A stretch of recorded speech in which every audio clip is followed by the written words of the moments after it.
Y I choose UK और Canada, Australia and all over the countries. क्योंकि मैं शुरू फ्रांस से हुआ, फिर जर्मनी, फिर आगे से यूके, कनाडा, ऑस्ट्रेलिया, यूके। मुझे लगता था कि बाहर हर कंट्री एक जैसी है। मैंने सबसे पहले अपनी जर्नी शुरू की फ्रांस से, जो मैं करना चाह रहा था। उसके मुझे ऑप्शन बहुत कम मिले थे। सबसे पहले 3 ऑप्शन आए, कनाडा, ऑस्ट्रेलिया, यूके। 80 लाख में होता था, वो अब 1 करोड़ से ऊपर चला गया।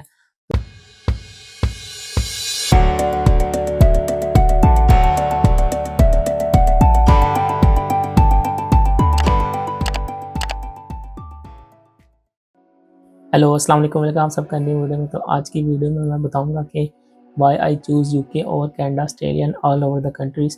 तो सबसे पहले मेरी जर्नी स्टार्ट होता है जब मैंने बैचलर के दौरान सोचा कि यार मैंने मास्टर बाहर से करना है। तो मैं अभी अपना बैचलर ऑफ सिविल इंजीनियरिंग कर रहा था यूनिवर्सिटी ऑफ लाहौर से। तो जब मैंने वो करना किया तो बीच में मैंने ही सोच लिया कि यार मैंने तो मास्टर के लिए बाहर जाना है। तो सबसे पहले मैं जो ड्रीम कंट्री शुरू हुआ, तो उसके बारे में बताऊंगा मैं आपको। उसके अलावा जैसे जैसे मैं कंट्री चेंज करता रहा, क्योंकि मैं शुरू फ्रांस से हुआ, फिर जर्मनी, फिर आगे से यूके, कनाडा, ऑस्ट्रेलिया, यूके। ये सारी जंग चलती रही है। फिर आज आके मैंने यूके डिसाइड किया। कुछ पॉइंट्स थे मेरे जिनकी वजह से मुझे लगा कि यार मुझे ये यूके मेरे लिए ज़्यादा बेहतर रहेगा। तो मैं वो सारे कोई पॉइंट्स आपको बताऊँगा। तो चलिए वीडियो शुरू करते हैं। तो सबसे पहले मेरा जो ड्रीम शुरू हुआ कि मैंने बाहर से स्टडी करनी है, तो मुझे लगता था कि बाहर हर कंट्री एक जैसी है। तो मैंने कहा कि सबसे पहले मैं अपना शुरू करता हूँ फ्रांस से, क्योंकि मैं फ्रांस में मेरे कज़न होते थे। तो मैंने कहा कि वहाँ से मैं मास्टर के लिए जाऊँगा। तो फिर मैंने सबसे पहले अपनी जर्नी शुरू की फ्रांस से। अभी मैंने अप्लाई नहीं किया था, लेकिन बस अभी सोचा था। फिर मेरा जो कज़न थे उनसे बात करता था, तो वो मुझे बताते थे सारी क्या सिनेरियो है यूरोप में। तो उन्होंने मुझे बताया, जिनसे मुझे रिसर्च से भी पता चला कि यूरोप में अगर सबसे कोई अमीर मुल्क है वो है जर्मनी, नीदरलैंड वगैरह। तो कहते हैं कि अगर आपने आना है तो आप जर्मनी, नीदरलैंड को टारगेट करो, ठीक है। तो यूरोप में आप सबसे बेहतर वहाँ रहोगे। फिर मैंने जर्मनी के बारे में रिसर्च किया। फिर मुझे यूट्यूब में मैंने काफ़ी चीज़ें देखी। फिर मुझे पता चला कि जर्मनी में स्टडी फ्री है बिल्कुल, ठीक है। और ट्यूशन फीस वहाँ पे कुछ भी नहीं है। बस आपने 1 साल की ब्लॉक अकाउंट रखवानी होती है, जो पहले 10,000 यूरोज़ होती थी, फिर होती है 11,000 यूरोज़। उसमें होता ही है कि आपकी स्टूडेंट फीस जो है वो तो बिल्कुल ही कम होती है, 200 से 250 पाउंड पर सेमेस्टर होती है। और उसमें भी अगर आप वो कर दो तो स्टूडेंट कार्ड पे आपको पूरा सेमेस्टर सिटी के अंदर ट्रैवल फ्री होता है। और दूसरा ये कि आपने जो ब्लॉक अकाउंट रखवानी होती है जर्मनी के लिए, 1 साल के ब्लॉक अकाउंट रखवाते हैं। उसमें होता है कि आप 11 पहले होता है 10,000 यूरो, फिर होता है 10,000 कुछ अमाउंट थी, अब 11,000 से 9 यूरो या इतनी कोई अप्रोक्सीमेटली अमाउंट है। तो आपको 800 से 900 मंथली जो है स्टाइपेंड मिलता रहता है। मतलब स्टाइपेंड वही जो आपने पैसे ब्लॉक कराए होते हैं, वो आपको मंथली वाइज होते रहते हैं। तो बस ये होता था कि जर्मनी में ब्लॉक अकाउंट के पैसे लगते हैं और आपके जो वीज़ा फीस है वो उसके पैसे लगते हैं। इतने मतलब मेजर खर्चा वहाँ पे ब्लॉक अकाउंट के ना। फिर मैंने सोचा कि यार जर्मनी को टारगेट करते हैं, क्योंकि यहाँ पे ट्यूशन फीस नहीं है और ब्लॉक अकाउंट का मेन खर्चा होगा, उसके बाद कोई खर्चा नहीं। तो मैंने जर्मनी के टारगेट करना शुरू कर दिया। इसमें मैंने यूनिवर्सिटीज़ को अप्लाई किया, लेकिन मसला ये था कि यूरोपियन कंट्रीज़ में मेरा जो कोर्स था वो बहुत कम था। जैसे फ्रांस, जर्मनी दोनों में मेरा जो कोर्स है एमएससी स्ट्रक्चरल इंजीनियरिंग जो मैं करना चाह रहा था, उसके मुझे ऑप्शन बहुत कम मिले थे। फिर मैंने सोचा कि यार इनमें जिन में ऑप्शन मिला उनको मैं टारगेट करता हूँ, ठीक है। मैं बहुत मोटिवेटेड था कि यार मेरा हो जाएगा। तो जर्मनी में एक सबसे बड़ा मसला ये आता है वीज़ा अपॉइंटमेंट का। तो उसमें ये होता है कि आप वीज़ा अपॉइंटमेंट अप्लाई कर देते हो तो आपके पास ऑफर लेटर नहीं होता, ऑफर लेटर होता है तो आपके पास वीज़ा अपॉइंटमेंट नहीं होती। तो ये आप जंग में चलते रहते हो। तो मैं भी इसी जंग की वजह से कि मेरे पास ऑफर लेटर था तो अपॉइंटमेंट नहीं थी, अपॉइंटमेंट थी तो ऑफर लेटर नहीं था। तो क्योंकि मैं था पंजाब से, तो पंजाब में आपने इस्लामाबाद एम्बेसी से आपने अपनी अपॉइंटमेंट बुक करानी होती है। तो वो सारी चीज़ें मैं देखता था। और जर्मनी का प्रोसेस इतना मुश्किल नहीं है, वो आप खुद भी कर सकते हो। तो जब मेरा कोर्स वो हो गया, जब मैंने देखा कि यार मेरा 1 साल ज़ाया हो गया, अभी ना मेरे पास अपॉइंटमेंट है ना और ऑफर लेटर है, ये इसी कश्मकश में था। फिर मैंने दोबारा कंसीडर किया कि यार फ्रांस की तरफ दोबारा चले जाते हैं, क्योंकि वहाँ पे मेरे कज़न भी होते हैं और वहाँ भी मैंने सुना है कि स्टडी वहाँ पे फ्री है ऑलमोस्ट। तो मैंने वहाँ अप्लाई किया। तो वहाँ पे मेरा जो कोर्स था उसमें फीस जो थी वो तकरीबन थी 9,000 यूरो, शायद इतनी कुछ थी। तो सेंट्रल लेंटेस यूनिवर्सिटी मुझे अभी तक याद है, ऑफर लेटर मैंने खुद अप्लाई किए थे जर्मनी फ्रांस दोनों के। तो सेंट्रल लेंटेस यूनिवर्सिटी थी और लेंटेस सिटी में थी। तो जब मैंने वहाँ अप्लाई किया तो वहाँ पर मेरी फीस तकरीबन थी। मैंने अपने दोस्तों से मशवरा किया, क्योंकि हर कोई यही करता है कि अपने दोस्तों से, अपने जो बाहर लोग होते हैं उनसे मशवरा करता है।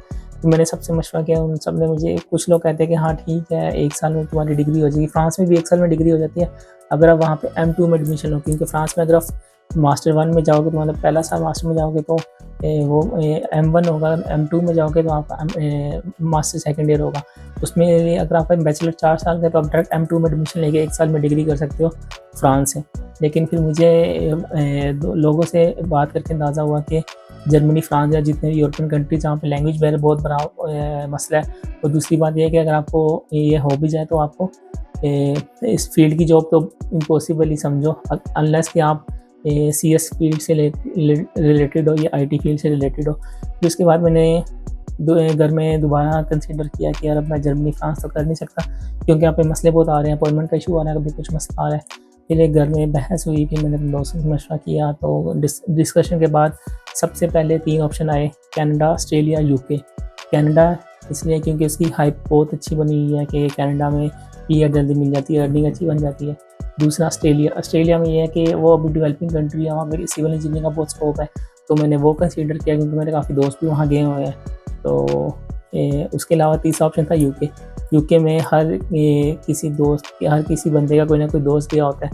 तो कनाडा, ऑस्ट्रेलिया में तो 2-2 साल की डिग्री थी, तो लेकिन UK में 1 साल की डिग्री थी, जिसकी वजह से मुझे UK अपीलिंग लगता था कि यार 1 साल में डिग्री ख़त्म हो जाएगी और मास्टर के बाद बंदा फिर फील्ड में एंटर हो जाता है। तो सबसे पहले कंसीडर हुआ कनाडा के बारे में।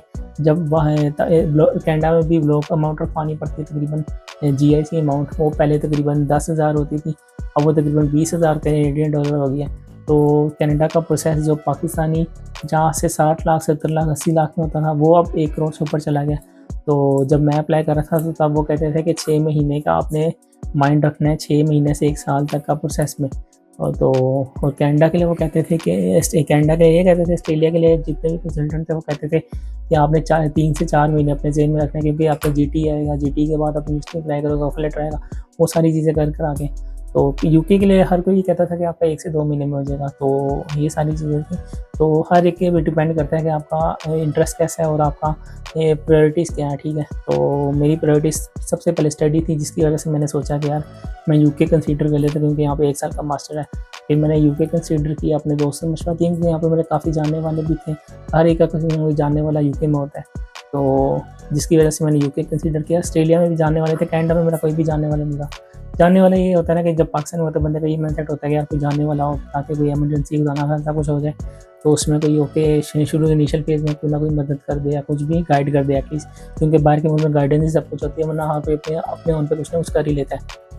तो उसके बाद मैंने फिर आइल्स दिया, फिर आपने मेरी वीडियो देखी है कि मैं कैसे अपने इंग्लिश टेस्ट दिए मैंने। फिर उसके बाद अनकंडीशनल लेटर लिया, आइल्स दिया, PT दिया, फिर यूनिवर्सिटी से अनकंडीशनल लेटर लिए। तो अब मेरी यूनिवर्सिटी UK में यूनिवर्सिटी ऑफ ईस्ट लंदन, और मेरा कोर्स भी मेरी मर्जी का MSc स्ट्रक्चरल इंजीनियरिंग, जिसका तकरीबन पहला सेमेस्टर अगले मंथ ख़त्म होने लगा है। मई के मिड में मेरे एग्ज़ाम है, तो मुझे मेरा एक सब्जेक्ट जो है उसमें एग्ज़ाम है, दूसरा सब्जेक्ट जो है उसमें असाइनमेंट है बेस्ड है, तो उसकी तो असाइनमेंट साथ साथ चल रही है, और जो दूसरा सब्जेक्ट है उसके एग्ज़ाम की तैयारी भी साथ साथ चल रही है। तो अगले महीने में मेरा सेमेस्टर ख़त्म हो जाएगा। तो ये है कि UK में 1 साल की डिग्री, और अब देखें 1 सेमेस्टर मेरा गुजर गया, ट्राइमेस्टर।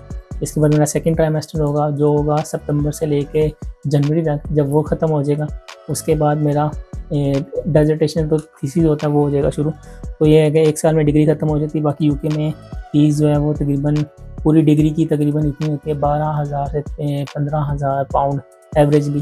तो मेरी जो फ़ीस थी वो तकरीबन 13,000 पाउंड थी। तो अगर मैं कंपैरिजन में करता तो जो मेरी डिग्री कॉस्ट थी वो सबसे कम आ रही थी कनाडा, ऑस्ट्रेलिया में। तो वो ये सारे फैक्टर्स है जिनकी वजह से मैंने UK डिसाइड किया। तो ये मेरा सारा जर्नी था कि मैं शुरू से लेके कैसे मैं फ्रांस से शुरू हुआ, फिर मैं जर्मनी में गया, जर्मनी से फिर मैं दोबारा इस तरह के करता रहा। कभी बीच में सोचता था कि फ़िनलैंड की तरफ देख लें, फ़िनलैंड में भी डिपेंडेंट वीज़ा अलाउ होता है, लेकिन वहाँ भी कनाडा की तरह बर्फ़बारी पड़ती है और वहाँ पे लैंग्वेज बैरियर है। उसके अलावा कनाडा में सोचते थे, कनाडा में जब मैं जाता था तो सारे कहते थे कि वहाँ CGPA 3 से ऊपर होना चाहिए वीज़ा रेशो के लिए। उसके अलावा आप 3 से ऊपर होगा तो आपका मास्टर में होगा, वरना आपका बैचलर डिप्लोमा में होगा, तो उसमें वीज़ा रेशो कम होती है, जिसकी वजह से सारे फैक्टर्स थे, जिसकी वजह से मैंने सोचा कि यार मेरे लिए UK सही है, क्योंकि ऑस्ट्रेलिया जो थोड़ा दूर साइड में। तो मैं जो मेरा मशवरा है जो लोगों को, तो मैं तो सबको ये कहूँगा कि अगर आपका होता है ऑस्ट्रेलिया में होता है तो आप ऑस्ट्रेलिया में अप्लाई करो, तो बहुत अच्छा कंट्री है। मेरे दोस्त शुरू में स्ट्रगल किया उन्होंने भी, लेकिन अब वो माशाल्लाह अच्छा अर्न कर रहे हैं। तो अगर आपका ऑस्ट्रेलिया में होता है तो आप ऑस्ट्रेलिया में कर लो, अगर ऑस्ट्रेलिया में नहीं होता तो आप बेशक यूके आ जाए। तो ये है कि बाहर लाजमी है अपने एक्सप्लोर के लिए। यहाँ पे आप आकर डिफरेंट चीज़ें सीखते हो, ठीक है, आप कल्चर सीखते हो, अपने आप को एक्सप्लोर करते हो, तो बाहर लाजमी आना चाहिए। इसके अलावा यही है कि मेरा सारा जर्नी था, तो हर एक को अपने लिहाज से देखना चाहिए कि कौन सा कंट्री उसके लिए बेहतर है। मैं तो उसे कहूँगा कि इंग्लिश कंट्री को चूज़ कर ले, यूरोपियन कंट्रीज़ को ना चूज़ करें, क्योंकि ये इंग्लिश लैंग्वेज वाला बहुत बड़ी चीज़ है। यहाँ पे हमें इंग्लिश में कम्युनिकेट करते करते हमें लग पता जाता है। तो ये सारी चीज़ें थी। तो आज की वीडियो यहीं तक थी। उम्मीद करते हैं आपको वीडियो पसंद आई होगी। वीडियो को कर दें लाइक, चैनल को कर दें सब्सक्राइब। आपसे मुलाकात है इंशाल्लाह next video. Till then take care, अल्लाह हाफिज़।